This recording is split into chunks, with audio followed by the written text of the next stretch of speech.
하나, 둘, 셋.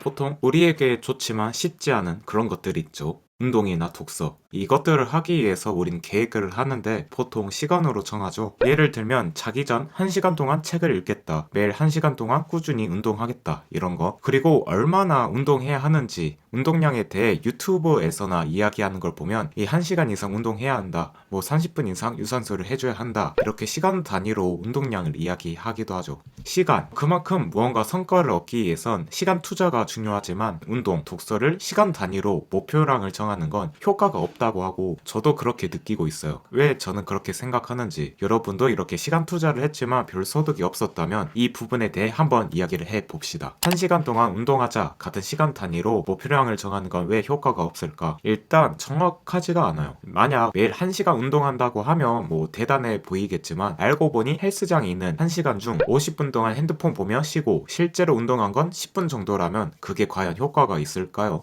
물론 아예 안 가는 것보다 헬스장 가서 10분이라도 운동하는 게 훨씬 낫긴 하겠지만 시간 투자 대비 효율적이지 않고 정확하지도 않죠. 그리고 저 역시 몇 시간 운동하겠다, 독서하겠다 이렇게 계획을 세우고 실행해 본 적이 있는데 시간으로 정하니 버틴다는 느낌이 크게 들더라고요. 객관적으로 소위 인내, 버티는 게 필요하지만 버티는 것과 내가 버틴다고 느끼는 건 다른 거죠. 이 버틴다는 느낌이 힘이 들다 보니까 즐겁지 않고 부담스럽더라고요. 1시간 동안 운동해야 하는데 아직 30분도 안 지났다니 이 30분 언제 다 채우지? 다음에도 이렇게 1시간을 버티면서 운동해야 하나? 이렇게 시계를 보면 볼수록 안 가는 게 시간이잖아요. 결국 이 부담스러운 느낌이 커져 다음날부터 운동을 하기 싫게 만들어줬죠. 운동은 인내가 필요한 장기간 게임이긴 하지만 오히려 매일 버틴다는 느낌은 사람에게 한계가 있더라고요. 그러니 자기계발에 관심이 있다면 한 번쯤은 들어봤을 1만 시간의 법칙이 까이는 이유가 얼마나 오래 하느냐가 성과를 얻는 데 답이 아니고 얼마나 자주 반복하느냐가 효과적인 부분에서도 더 좋고 습관을 만드는 데 있어서도 중요하기 때문입니다. 그래서 계획할 때 시간보다 횟수로 목표량을 정하는 게 더 효과적이고 실질적인 방법이죠. 이러한 이유는 바로 우리의 뇌 때문인데 습관을 반복할수록 뇌는 변화한다고 해요. 예를 들면 음악가들은 기타를 치거나 바이올린 현을 키는 것 같은 신체적 움직임과 관련된 손해가 커지고 런던 택시 운전사들은 공간 지각 능력과 상관 있는 해마가 크다고 합니다. 그리고 은퇴한 뒤에는 해마의 크기가 감소했다고 해요. 이렇듯 운동이나 독서 역시 우리의 뇌가 운동 횟수를 반복할수록 운동하는데 더 효율적인 뇌 구조로 이 독서라면 독서 횟수를 반복할수록 독서하는데 더 효율적으로 뇌가 변화하게 된다고 합니다. 이건 신경과학자 도널드 헤브가 말한 헤브의 법칙이라고 해서 처음에는 감각들이 전달되는 경로가 만들어지지 않아 어렵지만 행동을 반복하면 할수록 행동과 관련된 세포와 세포 사이에 주고받는 신호들이 증진되고 신경학적 연결들이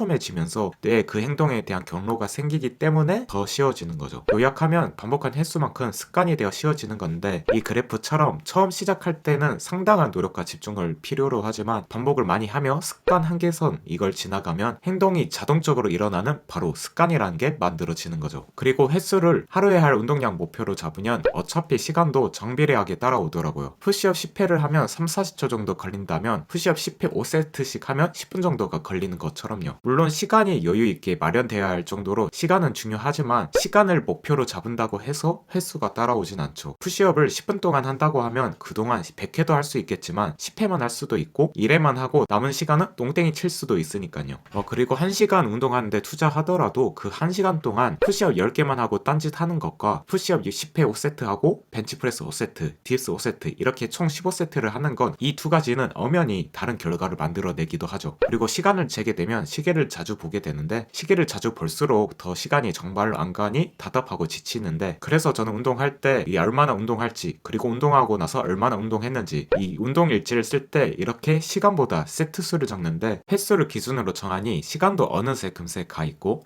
세트를 마칠 때마다 이 동그라미를 치니 게임 퀘스트를 해결한 것 같은 내가 이걸 해냈어 하는 은은한 성취감이 있어 좋았습니다. 이런 성취감이 있어야 그 다음에도 또 하게 되니까요. 하지만 계획을 세울 때 해야 할 횟수가 많으면 막막할 수가 있죠. 그럴 때 해결책이 있다면 전에 말한 1시간 운동을 운동화 끈 묶기로 바꾸는 2분 규칙처럼 하루에 할 횟수 목표를 줄여보는 거입니다. 아무것도 안 하는 것보단 일단 시작하는 게 중요하기 때문에 시작하는 데 있어 난이도를 낮춰 마음을 가볍게 만들어주는 거죠. 이 사람은 최소 노력의 법칙, 어려운 것보다 쉬운 행동을 선택하니까요. 운동하기 전에 목표를 세운다면 총 푸시업 100회를 목표로 하지 말고 일단 푸시업 10회로 바꾸는 것처럼 일단 가벼운 목표를 시작하면 푸시업 10회만 할 수도 있지만 10회만 하면 막상 그 다음 20회도 해볼만 하고 20회도 하면 30회도 할 수 있게 되는 목표 초과 달성의 힘이 생길 거예요. 저는 독서나 운동할 때 이렇게 해보고 있는데 요즘 겨울이라 그런지 전만큼 움직이기 싫어서 운동 전 하루에 할 운동 세트 수랑 유산소 키로수 목표를 이전엔 25세트와 5kg에서 15세트 3kg로 줄였는데 이렇게 작게 목표를 줄이고 시작하다 보면 운동을 하면서 굳어있던 몸이 체질에 적응을 하다 보니 작게 설정했던 목표보다 더 하게 되더라고요.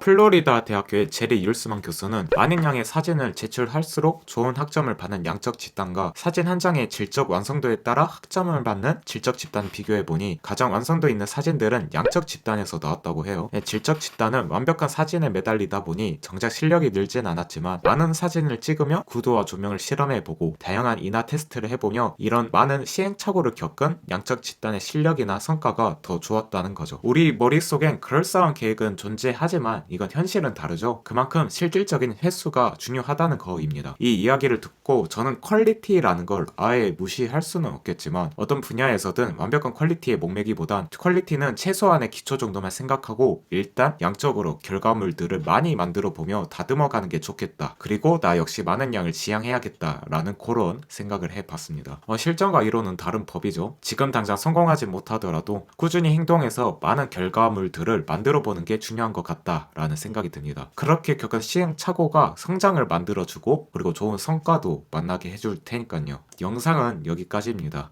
지금까지 카멜레온이었습니다. 좆대구알 끝!